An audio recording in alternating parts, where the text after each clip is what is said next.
So today we are discussing on 7 signs of self-sabotaging behavior.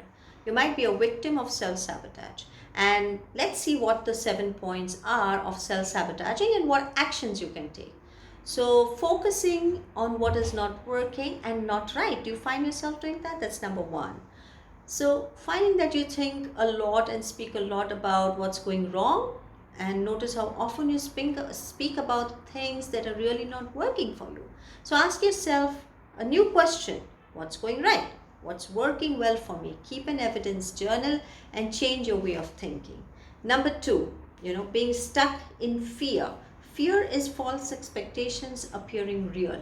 So you worry a lot about future, what's going to happen, or are you thinking a lot about your fears that are, and to the extent that it literally paralyzes you, or and you take no actions? So what do you have to do at that certain time? At this point, focus on your present. We can't control or predict the future or other people's behavior. Ask yourself the question, what is the worst thing that could happen? Yeah, and then let go. Know that it isn't in your hands to control the future, and that rarely do the scenarios we create in our heads occur. Use the wonderful serenity prayer. Write down the things you cannot change, things you want courage to change, and then accept the universe, accept God, spirit, whatever you call it, is the ultimate guide, and you're not able to control the future. Relax, breathe, and trust that the universe will take care of you. It always does. Number 3, feeling that you have no value. Do you forget all the accomplishments you have had in the past? So, and lack pride in who you are and what you've accomplished till now. So if you often find yourself criticizing yourself or can't accept compliments, then here's what you want to do. You want to start loving yourself. The number 1 action you can do is choose to notice what you do that is good and that you can really be proud of. Again, each day keep a log of what you're grateful for about you. When your inner voice keeps saying you haven't done well, you're not so good, lower the volume, okay, of that, and then come back to listening to great things about you. Acknowledge yourself for at least 5 things each and every day that you really did well. Notice your small successes and let the compliments that come from others get into and flow into your bones right there. Yeah. So number 4 is comparison of yourself to others. Do you constantly compare yourself to others and then feel bad when you're compared to them? So comparison doesn't really motivate us. It makes us feel that we are never good enough and we are not right now a good person. Yeah. So what actions will you take? Again, take out the 5 qualities you like the best about yourself.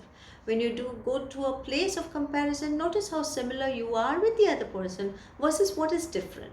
Okay, begin to create 25 positive words about your greatness whenever you notice yourself in a comparison mode. Okay, number 5 is meeting goals and then losing them. Do you not believe that you deserve to accomplish goals and that you're entitled to what you want? Yeah, so what is the story underneath? It's that you're not good enough to have it. You don't deserve the goals. So the action you again want to take is list the things you have accomplished and then they've faded away. Simply notice the things with love and pride. Don't focus about how they faded away. How did they bring you satisfaction? How did it make you feel? Be quiet, be still, and listen to it. And then write down how you felt when you had accomplished the goal. Write down how you feel now without the goal. Then write a bridge belief, a very small belief that feels a little better than what you now feel. Each week create a new bridge belief. Yeah, by using these bridges as stepping stones, you will shift your limiting belief slowly and you come to the other side because you will have a new belief inside of you by now. Number 6, you chase away relationships. Do you always feel something is missing in relationships, or you find fault in another person? That comes usually because of a fear of abandonment or exposure, that causes you to distance yourself from others. What action can you take again towards this to improve this? Again, create a list of qualities you value in a relationship, the qualities you want to attract in a partner. Express what you want and don't want to the other person. Allow them to express the same to you. Create time to acknowledge the other person on a regular basis. Notice when you feel afraid and then allow them to sit there. Don't try to push the feeling afraid thing, Focus on what feels good about your relationship and stick in there. And last, having no sense of having no purpose. Do you feel you have no reason for being there, no purpose in life? We all have some purpose on the planet, and it's time now to notice yours, right? So write down all the things that are important to you. Then it could be possessions, people, feelings, and write what you want to contribute to the world.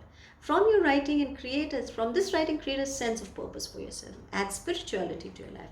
Give to others, give to the world. To give is to receive, right? So give, and you'll feel your life purpose begin to resonate. Here I want to tell you is from self-sabotaging, move to positive intelligence. I highly recommend you to read a book, Shirzad Shamin, a book called Positive Intelligence. Go there. You can even take a free assessment. So here you go. This is Priscilla Khambatta, changing lives of every committed business owner. Thank you.